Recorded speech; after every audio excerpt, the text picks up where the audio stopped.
On the magical midnight of 14th August 1947, as India gained independence, total 1001 children were born. कितने बच्चे पैदा हुए थे उस दिन रात को मिडनाइट पे? पूरे के पूरे 1001, each one mysteriously linked to the destiny of the newborn nation.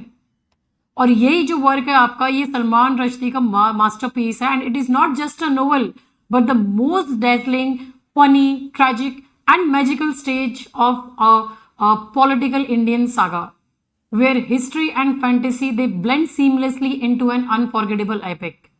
तो अगर मैं आपसे यहाँ पे बोलूं कि एक बच्चा सिर्फ इंडिया के इंडिपेंडेंस के एग्जैक्ट मोमेंट पर पैदा हुआ है और उसकी लाइफ पूरे इंडिया की हिस्ट्री बन गई है, तो ये नोवेल आपका सिर्फ एक नोवेल नहीं है, ये इंडिया की ऑटोबायोग्राफी है। और इसी मास्टरपीस ने सलमान रश्दी को वर्ल्ड फेमस बना दिया। ग्रेटेस्ट पॉलिटिकल राइटर्स की लिस्ट में उनका नाम यहाँ पर आता है इसी वर्क की वजह से। सो हम यहाँ पे आज आपके ये मिडनाइट चिल्ड्रन को यहाँ पे पढ़ेंगे और ये समझने का ट्राई करेंगे कि क्यों ये वर्क इतना लेजेंडरी माना जाता है। उससे पहले मुझे ये बता आप, हु इज सलमान रश्दी, ये कौन है आपके author? So he was born in 1947 में इनका जन्म हुआ था बॉम्बे में। और 1947 के आप डेट पे ध्यान दो, क्योंकि 1947 ही आपके इंडिया के इंडिपेंडेंस का जो आपका ईयर था उसकी बात है। सो ये कोइंसिडेंस नहीं है, इसी जनरेशन ने आपका पार्टीशन भी देखा है, आप नया इंडिया देखा है, आपका आइडेंटिटी क्राइसिस को देखा है, और वही सब रश्दी ने अपनी राइटिंग्स का फाउंडेशन भी बनाया है, वही एक्सपीरियंस। फिर बाद में उन्होंने इंग्लैंड में एजुकेशन ली और इसीलिए उनकी जो आइडेंटिटी है वो भी इनकी मिक्स्ड हो गई है, Indian by birth, British bye education and later became an American citizen. और इसी वजह से उनके जो नोवेल्स है उनमें हमेशा आपका एक क्वेश्चन रेज होता दिखाई देता है कि वेयर डू आई बिलोंग, मैं बिलोंग कहाँ करता हूँ। तो ये आपका एक पोस्ट कॉलोनियल आइडेंटिटी क्राइसिस है। सलमान रश्दी का जो इसमें राइटिंग स्टाइल है वहां पे वो दूसरे नोवेलिस्ट से क्यों उनको अलग बनाता है ये वर्क आपका, because of first and foremost magical realism की वजह से। रश्दी रियलिटी और फैंटेसी को मिक्स करते हैं, ऐसा लगता है जैसे मैजिक बिल्कुल नॉर्मल सी चीज है, जैसे आप हैरी पॉटर देखते हो बिल्कुल वैसा ही आपका यहाँ पे, लेकिन पॉलिटिकल इवेंट्स बिल्कुल रियल होते हैं इनके वर्क्स में।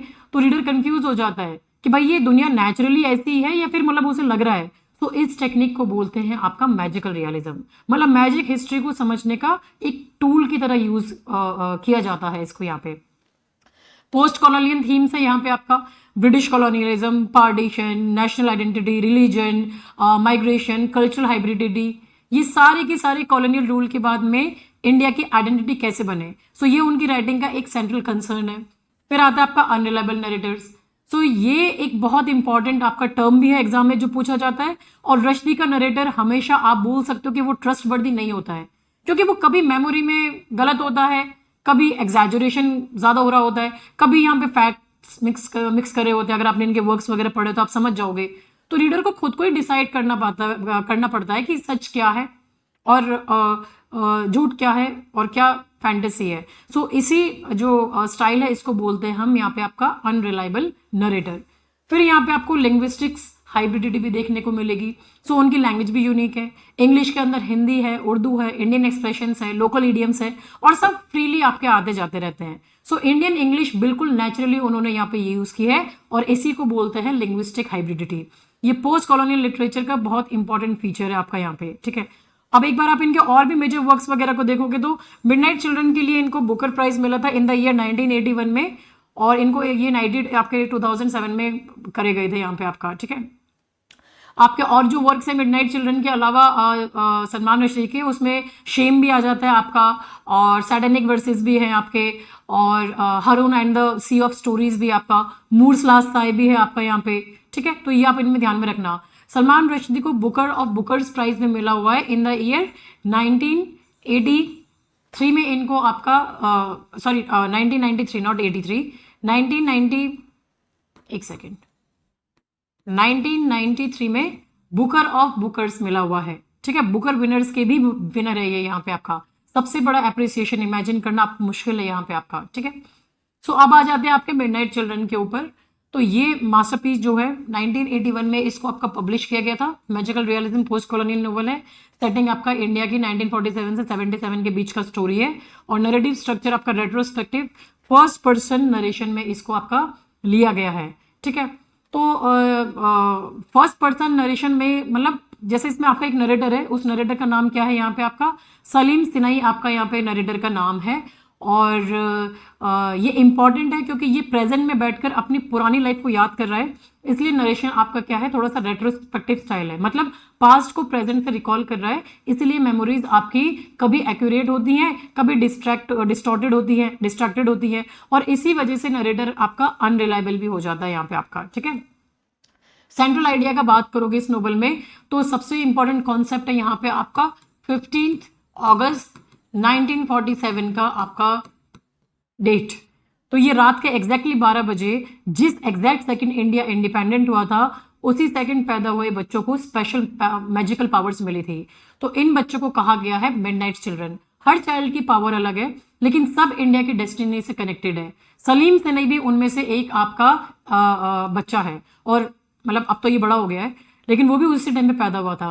तो उसकी पर्सनल लाइफ इंडिया की पॉलिटिकल हिस्ट्री के साथ में पैरेलल चलती है, ठीक है। सो सलीम सिनाई की लाइफ आपके इंडिपेंडेंट इंडिया की लाइफ को यहाँ पे रिप्रेजेंट कर रही है। तो ये नोवेल का आपका बैकबोन है। Now why is this novel so special? इतनी स्पेशल क्यों है? Because it is not just a fiction, ये simultaneously history, politics, myths, fantasy, family saga, national allegory सब चीज को ये यहाँ पे मिक्स कर रखा है, ब्लेंड कर रखा है यहाँ पे आपका, ठीक है। तो ये आपको ध्यान में रखना है। तो एक बार मैं आपको इसका प्लॉट बता दूं यहाँ पे आपका कि भाई ये आपका स्टोरी क्या है इस चीज की। तो देखो इसमें होता क्या है आपका मिडनाइट चिल्ड्रन में ये आपके फ्रेम नैरेटिव के थ्रू बताई गई है और जो सलीम सिनाई है वो अब 30 साल का है ना। और उसने अपने अब एट प्रेजेंट वो अपनी जो पूरी लाइफ की स्टोरी है उसको लिख रहा है। सो वो एक पिकल फैक्ट्री में काम करता है, अचार बनाते हैं, छोटा सा कंक्रीट रूम है, वहां पे बैठकर अपने पास्ट को याद करता है और वो ये फील करता है कि उसके आसपास अब उसके पास में जो है वो बहुत कम टाइम उसके पास बचा हुआ है क्योंकि उसका जो बॉडी है वो धीरे धीरे टूट रही है और वो बिखर रहा है। तो इसीलिए उसके लिए अपनी कहानी लिखना सिर्फ एक पर्सनल मेमोir नहीं बल्कि हिस्ट्री को प्रिजर्व करने का एक बहुत डेस्परेट अटेम्प्ट था। तो सलीम रिपोर्टेडली आपका आप देखोगे इसमें बार बार एक चीज को रिपीट करता रहता है, I am the sum of my parts. इसका मतलब है कि उसकी आइडेंटिटी, उसके एक्सपीरियंसेस, मेमोरीज, रिलेशनशिप्स और इंडिया के जो हिस्टोरिकल इवेंट्स हैं उनको उनका कंबाइंड रिजल्ट है। सो रश्दी यहाँ ये सजेस्ट कर रहे हैं कि इंसान एक आइडेंटिटी कभी भी जो उसकी आइडेंटिटी वो आइसोलेटेड नहीं होती, वो हमेशा हिस्ट्री और सोसाइटी के साथ में जुड़ा होता है। सो ये आपका एक जो प्री पार्टीशन बैकग्राउंड का यहाँ पे बात करोगे तो नोवेल की स्टार्टिंग में ही सलीम का बर्थ से भी पहले स्टार्टिंग हो जाती है आपकी नोवेल। सो रश्दी पहले हमें सलीम के ग्रैंडफादर, उनका नाम होता है डॉक्टर आदम अजीज, उनसे इंट्रोड्यूस करते हैं। सो वो जर्मनी से मेडिकल एजुकेशन लेकर कश्मीर वापस आते हैं और वहां उनकी मुलाकात होती है नसीम से। लेकिन उस टाइम पे कंजर्वेटिव मुस्लिम सोसाइटी के रूल्स का पूरा जो फेस था वो देखने की परमिशन नहीं होती थी, इसलिए एक होली शीट मतलब छेद वाली जो चादर होती है उसके थ्रू सिर्फ बॉडी का एक एक पार्ट को आप एग्जामिन करते थे। सो धीरे धीरे आदम अजीज को नसीम के अलग अलग बॉडी पार्ट्स देखते हुए उससे प्यार हो जाता है। सो ये फेमस परफॉर्ट्रेटेड शीट एपिसोड है जिसमें एक रोमांटिक इंसिडेंट नहीं बल्कि पूरा नोवेल का सिंबॉलिक फाउंडेशन है। सो रश्दी यहाँ पे ये बताते हैं कि हम कभी भी किसी पर्सन या हिस्ट्री की पूरी तरह नहीं देख पाते हम उस इंसान को, हम हमेशा उसके सिर्फ एक एक पार्ट को देखते हैं यहाँ पे आपका, ठीक है। फिर ये सलीम के बर्थ का यहाँ पे स्टोरी बताते हैं। सो ये नोवेल का सबसे इंपॉर्टेंट मोमेंट है 15 अगस्त 1947, उसकी रात के एग्जैक्ट 12 बजे। तो जब इंडिया ब्रिटिश रूल से इंडिपेंडेंट हो रहा था आपका, उसी एग्जैक्ट सेकंड सलीम सिनाई का बर्थ होता है। तो रश्दी यहाँ सलीम के बर्थ को इंडिया के बर्थ के साथ में कंप्लीटली कनेक्ट कर रहे हैं। सलीम सिर्फ एक इंडिविजुअल चाइल्ड नहीं है, वो इंडिपेंडेंट इंडिया का सिंबॉलिक चाइल्ड है, इसीलिए उसकी जो पर्सनल जर्नी और इंडिया का जो पॉलिटिकल जर्नी है वो दोनों पैरेलल चलता है और यही आपके नोवेल का सेंट्रल भी है। अब ये बात कर रहे हैं मिडनाइट चिल्ड्रन में जहाँ पे पूरे 1001 अदर बच्चे भी थे। तो ये जो है आपके एग्जैक्ट आर में सुपर नेचुरल मैजिकल पावर्स मिली है, ठीक है। सो उनकी पावर से उनकी एबिलिटी है। सलीम के पास सबसे यूनिक गिफ्ट होता है और वो होता है टेलीपैथी। वो अपने माइंड के थ्रू सभी मिडनाइट चिल्ड्रन जो होते हैं उनसे कम्युनिकेट कर सकता है और उनकी एक इमेजिनरी कॉन्फ्रेंस ऑर्गेनाइज करता है वो। तो जब इंडिया के हर रिलीजन लैंग्वेज, कास्ट और रीजन के बच्चे एक साथ मिलते हैं, तो ये कॉन्फ्रेंस एक्चुअली नए इंडिपेंडेंट इंडिया का सिंबॉलिक मिनिएचर जैसा वर्जन है, जो यूनिटी और डिवर्सिटी दोनों को आपका रिप्रेजेंट कर रहा है। अब ये यहाँ पे आपका जो बात कर रहे हैं सलीम की, आप देखोगे लाइफ जर्नी के ऊपर, तो नोवेल जो है, नोवेल फिर से सलीम की पूरी लाइफ को फॉलो कर रही है। उसका चाइल्डहुड बॉम्बे में गुजरता है, जहां फैमिली रिलेशनशिप्स, पॉलिटिक्स और आइडेंटिटी के कॉन्फ्लिक्ट्स धीरे धीरे डेवलप होते हैं। तो जैसे जैसे इंडिया नए पॉलिटिकल चैलेंजेस फेस करता है, वैसे ही आपका जो सलीम है उसके भी पर्सनल लाइफ में आपको कॉम्प्लिकेशंस देखते हुए मिलेंगे यहाँ पे आपका। तो उसके जब वो अडोलेसेंस वाली स्टेज पे पहुंचता है, उस टाइम पर इंडिया और पाकिस्तान के बीच में टेंशन्स काफी बढ़ रही होती है, और इवेंचुअली वो आपका 1965 का जो आपका इंडो पाक वॉर हुआ था यहाँ पे आपका, ठीक है, तो उस वॉर को आपका इवेंट्स में उसको इनडायरेक्टली इन्वॉल्व हो जाता है। सो रश्दी बार बार ये दिखाते हैं कि सलीम की बॉडी और इंडिया की जो पॉलिटिकल लैंडस्केप है यहाँ पे आपका, वो एक दूसरे के रिफ्लेक्शंस बन जाते हैं। सो जितनी इंस्टेबिलिटी आपके नेशन में आती है, उतनी ही इंस्टेबिलिटी सलीम की लाइफ में भी आपको देखने के लिए मिल जाएगी यहाँ पे आपका, ठीक है। अब ये डार्क रेवोल्यूशन के बारे में जो बात कर रहे हैं, तो नोवेल का सबसे शॉकिंग ट्विस्ट में से ये सबसे एक बहुत बड़ा खुलासा ये होता है, रिवील ये होता है कि सलीम को पता चलता है कि अहमद सिनाए और अमीना सिनाए उसके बायोलॉजिकल पेरेंट्स है ही नहीं। हॉस्पिटल में उसके बर्थ के तुरंत बाद में एक नर्स ने इमोशनल रीजंस की वजह की मतलब कारण की वजह से जो 2 न्यूबॉर्न बेबीज हैं उनको सीक्रेटली एक्सचेंज कर दिया था। सो सलीम जो कि एक पुअर फैमिली का बायोलॉजिकल चाइल्ड था, अब वो वेल्दी सिनाई फैमिली में पहुंच गया, जबकि शिवा जो असली सिनाई फैमिली का बायोलॉजिकल बेटा था, वो गरीबी में बड़ा हुआ। तो आयरॉनिकली दोनों मिडनाइट चिल्ड्रन बॉर्न थे, लेकिन उनकी सोशल पोजीशंस अब कंप्लीटली रिवर्स हो जाती है। सो रश्दी इज यू नो ये जो बेबी स्वैप जो हुआ है यहाँ पे, उसके थ्रू ये पावरफुल आइडिया प्रेजेंट करते हैं कि आइडेंटिटी आपकी सिर्फ खून, सिर्फ ब्लड से डिसाइड नहीं होती है, बल्कि वो सोसाइटी, वो क्लास, हिस्ट्री और आपके सर्कमस्टेंसेस भी इंसान की डेस्टिनी को शेप करते हैं। तो नोवेल का जो एंडिंग है, एंडिंग में आप देखोगे कि सलीम जो है ये फिजिकली और मेंटली दोनों लेवल्स पर कोलैप्स करने लगता है, और उसका जो बॉडी है वो लिटरली फ्रेगमेंट होने लगती है, जो इंडिपेंडेंट इंडिया के फ्रेगमेंटेशन का भी सिंबॉलिक रिप्रेजेंटेशन है। अपनी डिटोरेटिंग कंडीशन के बावजूद वो अपनी ऑटोबायोग्राफी कंप्लीट करना चाहता है। क्यों? क्योंकि उसके लिए अपनी लाइफ की कहानी लिखना इंडिया की एक कलेक्टिव हिस्ट्री को प्रिजर्व करने के बराबर है। इसीलिए आपका जो ये वर्क है मिडनाइट चिल्ड्रन, ये सिर्फ इंडिविजुअल की ऑटोबायोग्राफी नहीं, बल्कि 1947 से आपके 1977 आपका जो ये इमरजेंसी पीरियड था, तब तक की ये आपका एक स्टोरी है यहाँ पे आपका, ठीक है, एक इंडिया की इमेजिनेटिव बायोग्राफी है। तो रश्दी ये कंक्लूड करते हैं कि जैसे हिस्ट्री कभी भी आपकी कंप्लीट नहीं होती, वैसे ही मेमोरी भी हमेशा फ्रेगमेंटेड, सेलेक्टिव और कॉन्स्टेंटली चेंज रहती है आपका यहाँ पे। अब यहाँ पे आप मेन कैरेक्टर्स को देखोगे तो मेन प्रोटैगनिस्ट कौन है यहाँ पे? नरेटर भी और सिंबल ऑफ इंडिया भी, और वो है हमारे सलीम सनाए। तो ये आपके सबसे सिंबॉलिक कैरेक्टर है, और सिर्फ एक इंडिविजुअल कैरेक्टर नहीं, बल्कि इंडिपेंडेंट इंडिया का लिविंग मेटाफर है। तो टेलीपैथी पावर्स है, और सारी कम्युनिटीज के साथ में अपना ऑर्गेनाइज करते हैं अपना कॉन्फ्रेंस कॉल। तो सलीम एक अनरिलायबल नरेटर है, वो अपनी मेमोरीज को कभी एग्जैजरेट करता है, कभी गलत सीक्वेंस में बताता है, और कभी वो फैक्ट्स को इमेजिनेशन के साथ में मिक्स कर देता है। तो इस कैरेक्टर के थ्रू रश्दी ने ये दिखाया कि हिस्ट्री भी मेमोरी की तरह सब्जेक्टिव है, ठीक है। तो एग्जाम में क्वेश्चन आ जाता है who represents post independence India in midnight children, तो आपका आंसर होगा यहाँ पे सलीम सनाए। फिर आ जाता है शिवा। शिवा सलीम का एग्जैक्ट ऑपोजिट कैरेक्टर है। दोनों का बर्थ एक मोमेंट पर होता है, लेकिन बर्थ के तुरंत बाद हॉस्पिटल्स में दोनों की अदला बदली हो जाती है। सलीम अमीर फैमिली में चला जाता है, शिवा गरीबी में। तो शिवा फिजिकली बहुत पावरफुल है, और उसका जो ये जो उसकी नीज है उसमें एक्स्ट्राऑर्डिनरी स्ट्रेंथ होती है। उसका नाम भी हिंदू गॉड शिवा यानी डिस्ट्रक्शन की डाइटी से इंस्पायर्ड है।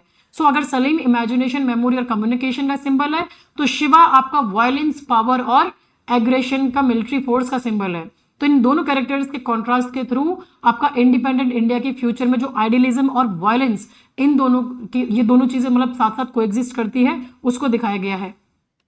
अमीना सिनाए ये एक जो सलीम की अडॉप्टिव मदर है वो है।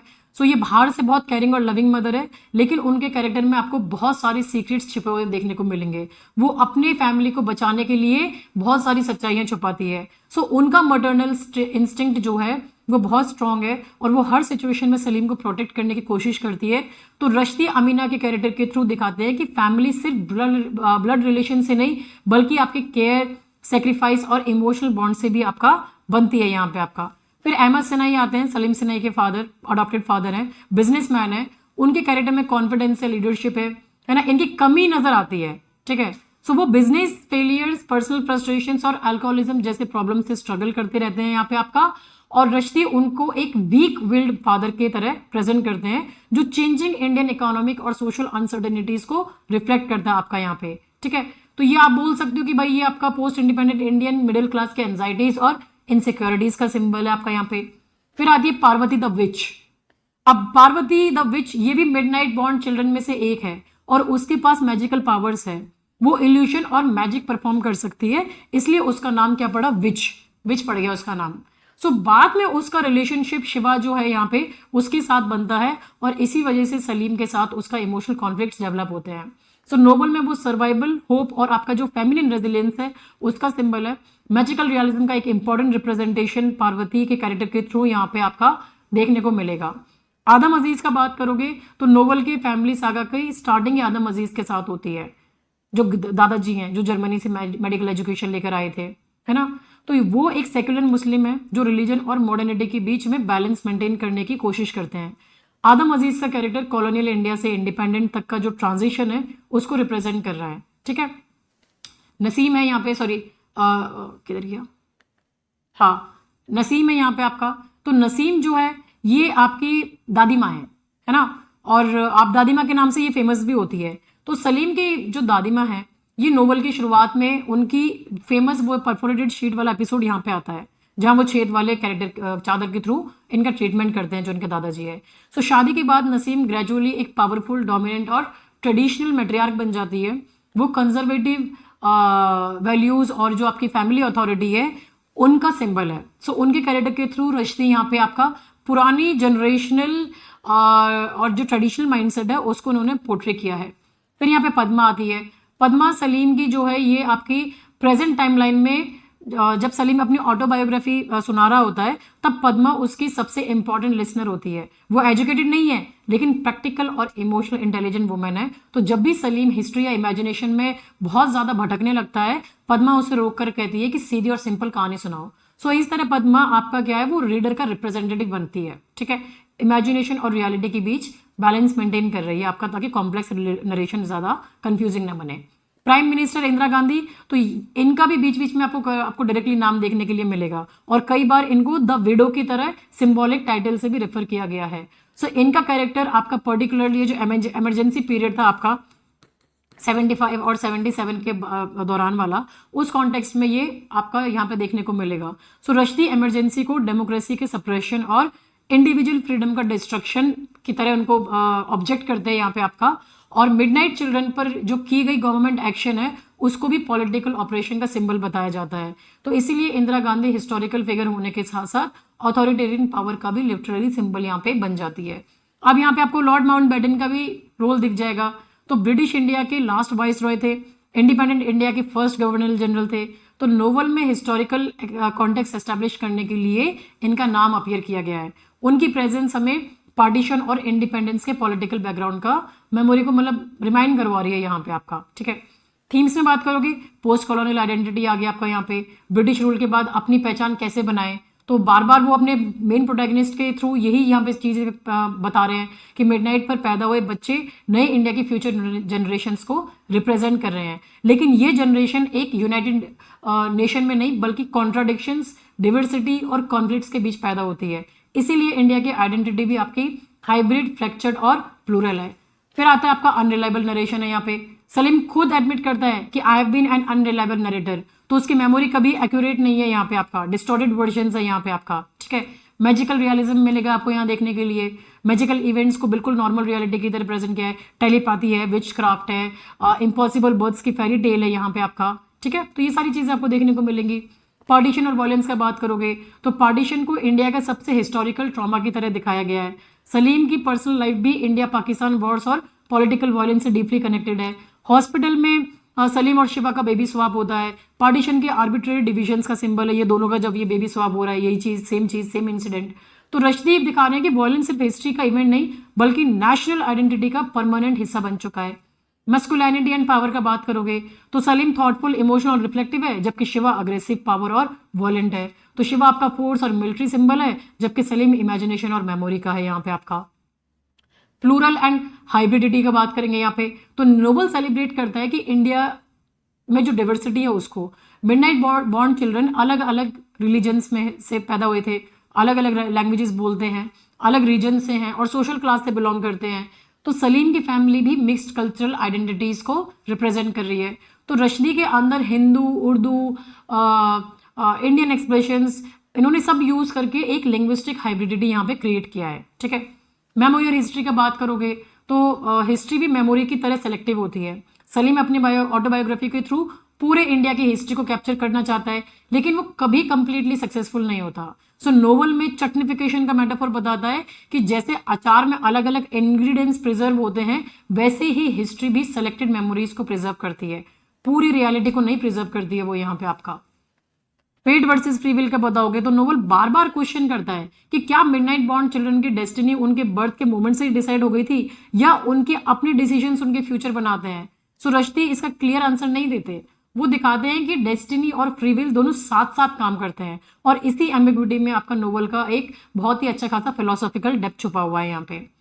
लिटरेरी डिवाइसेस का बात करोगे तो सबसे पहला मैजिकल रियलिज्म आ गया। मैजिकल चीजों को बिल्कुल नॉर्मल रियलिटी की तरह बताया है आपका। ठीक है, बार बार सेम चीज का आप एग्जांपल दे सकते हो यहाँ पे, है ना। तो सलीम अपने माइंड से सभी मिडनाइट चिल्ड्रन को बात करता है, कोई साइंटिफिक एक्सप्लेनेशन देने की जरूरत ही नहीं पड़ती है यहाँ पे। तो मैजिक के थ्रू इंडिया की हिस्ट्री और आइडेंटिटी सिंबॉलिक तरीके से एक्सप्लेन कर रहे हैं। मेटाफिक्शन का मतलब होता है कि नोवेल खुद अपनी स्टोरी टेलिंग के बारे में बात कर रही है। तो सलीम बार बार रीडर और पद्मा से डायरेक्टली बात करता है, तो वो एक्सेप्ट करता है कि शायद उसे कुछ इवेंट्स गलत याद हो रहे हैं और कभी अपनी नरेशन पर खुद कमेंट कर देता है यहाँ पे आपका। ठीक है, सिंबॉलिज्म तो हर इंपॉर्टेंट ऑब्जेक्ट और कैरेक्टर को यहाँ पे इन्होंने सिंबॉलिक वर्जन दिया है। जैसे मिडनाइट इंडिया की इंडिपेंडेंस है, वो जो 1000 बच्चे पैदा हुए हैं वो नए इंडिया की फ्यूचर जनरेशन है। सलीम का बॉडी इंडिया का पॉलिटिकल और सोशल कंडीशन को रिप्रेजेंट कर रहा है यहाँ पे। एलिगरी का बात करोगे यहाँ पे तो एलिगरी कैरेक्टर्स और इवेंट्स किसी लार्जर आइडिया को रिप्रेजेंट कर रहे हैं, है ना। तो सलीम की पर्सनल लाइफ एक्चुअली में इंडिया की नेशनल हिस्ट्री की एलिगरी बन जाती है यहाँ पे आपका। अनरिलायबल नरेटर है यहाँ पे आपका, तो ये खुद ही अनरिलायबल नरेटर है यहाँ पे आपके सलीम जो है यहाँ पे, है ना। वो खुद रीडर को वार्न करते हैं कि भाई मेरी कहानी में गलती हो सकती है यहाँ पे आपका। लिंग्विस्टिक हाइब्रिडिटी, सारी लैंग्वेजेस को उन्होंने मिक्स किया है, हिंदी, उर्दू और इंग्लिश। फ्रेगमेंटेशन, डिसकंटिन्यूस नैरेटिव है, सलीम का डिकेइंग बॉडी उसका मिरर फॉर्म को यहाँ पे बता रहा है यहाँ पे आपका। ठीक है, फिर आप इंटरटेक्सुअलिटी का बात करोगे तो रश्दी अपनी स्टोरी में इंडियन माइथोलॉजी, हिस्ट्री, लिटरेचर, इनके रेफरेंस उन्होंने रिपीटेटिवली यूज किए हैं। जैसे Ramayana, Mahabharata, historical events, partition के रेफरेंसेस, ये सब आपको इस नोवेल के अंदर देखने में मिलेंगे। ठीक है, आयरनी, नोवेल का स्ट्रॉन्गेस्ट आयरनी ये है कि ये बच्चे इंडिपेंडेंस को एग्जैक्ट मोमेंट पर पैदा हुए और एक्स्ट्रा ऑर्डिनरी पावर्स अपने पास में, मतलब उनके पास होती है। सो वो अपनी डेस्टिनी और हिस्ट्री के सामने सबसे ज्यादा हेल्पलेस दिखाई देते हैं जिनके पास पावर्स हैं। सो मिडनाइट बॉर्न चिल्ड्रन मैजिकल हैं, फिर भी इमरजेंसी और पॉलिटिकल पावर उन्हें बचा नहीं पाती। ठीक है, ये सारे के सारे आपके इंपॉर्टेंट कोड्स हैं यहाँ पे, आप इनको रीड कर लेना। क्वेश्चंस वैसे कोड्स को रिलेटेड तो इसमें से कम ही आते हैं, पर हाँ चटनिफिकेशन को लेके क्वेश्चन आ जाता है आपके एग्जाम वगैरह में, सलीम सिन्हाई को लेके क्वेश्चन आ जाता है आपका यहाँ पे। अब इस वर्क के जो है कुछ क्रिटिकल इंटरप्रिटेशंस भी है। पोस्ट कॉलोनियल एलिगरी को देखोगे तो सबसे बड़ा पॉपुलर क्रिटिकल इंटरप्रिटेशन इसी कॉन्टेक्स्ट में दिया जाता है कि ये आपका इंडिपेंडेंट इंडिया का सिंबल है। पार्टीशन की तरह बाउंड्रीज और आइडेंटिटीज भी आपकी आर्बिट्रेरी होती हैं, लेकिन उनके कॉन्सिक्वेंसेस बहुत ज्यादा डीप होते हैं यहाँ पे आपका। तो सलीम इंडिया को और शिवा वायलेंस और कॉन्फ्लिक्ट आफ्टर पार्टीशन को रिप्रेजेंट कर रहा है। नैरेटिव रिलायबिलिटी, तो ये क्वेश्चन पूछते हैं यहाँ पे रश्दी कि क्या हिस्ट्री कभी कंप्लीटली ऑब्जेक्टिव हो सकती है।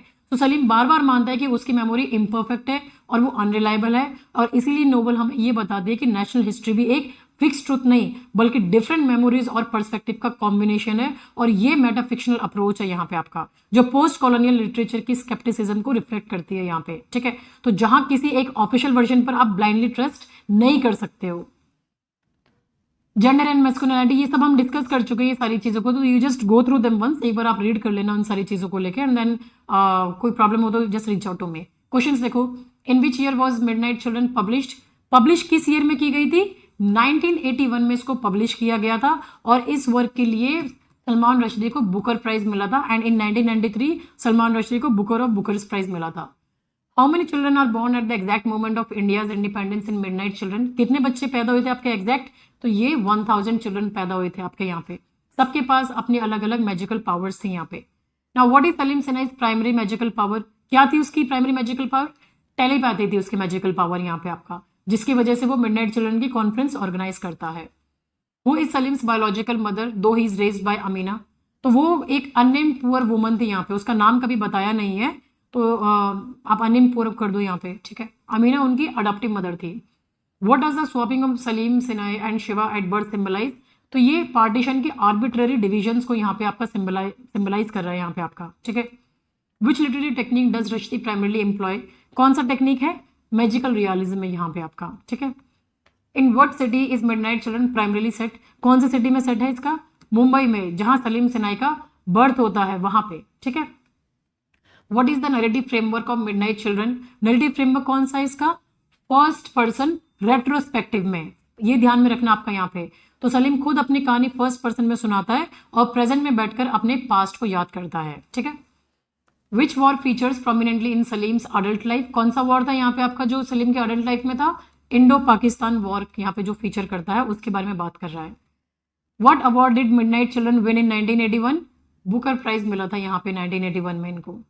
What does chutnification refers to the novel? तो ये आपके एग्जाम्स में क्वेश्चन पूछ लिया जाता है। Selective mixing and representation of history होता है यहाँ पे आपका चटनिफिकेशन। जैसे आप अलग अलग इंग्रेडिएंट्स डालते हो चटनी में, वैसे ही हिस्ट्री के सेलेक्टिव प्रिजर्व जो हिस्ट्री होती है वो अपने सेलेक्टिव इंसिडेंसेस को और अपने हिस्ट्री को वैसे ही प्रिजर्व करती है। तो ये जो मेटाफर है इसको आप रश्दी का चटनिफिकेशन बोलते हो यहाँ पे आपका, ठीक है। Who is Shiva in relation to Saleem? वो कौन है शिवा यहाँ पे? So they were born at the same moment, swapped as a boy. What is Saleem's condition as he narrates? उसकी कंडीशन कैसी होती है? Physically deteriorating and फ्रेगमेंटिंग।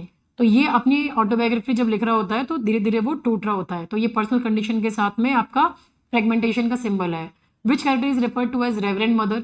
Reverend mother कौन है? उसकी दादी माँ, जो इसका नाम है नसीम, ठीक है। What does Saleem's body decay symbolize?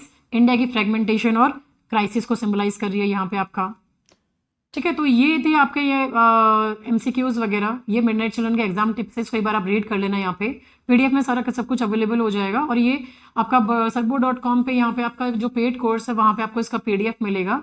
कोई भी आपको टॉपिक में इस टॉपिक से कोई क्वेरी या डाउट है तो just reach out to me, ठीक है। तो ये है आपका सलमान रश्दी का मिडनाइट चिल्ड्रन, और ये जो मैंने पढ़ाया है इतना ही आपको जानना है, क्योंकि इससे ज़्यादा एग्जाम में पूछा नहीं आता है। तो बस यही सारी चीज़ों को आप पढ़ो। कोई डाउट या क्वेरी है तो feel free to reach out to me. Alright, thank you.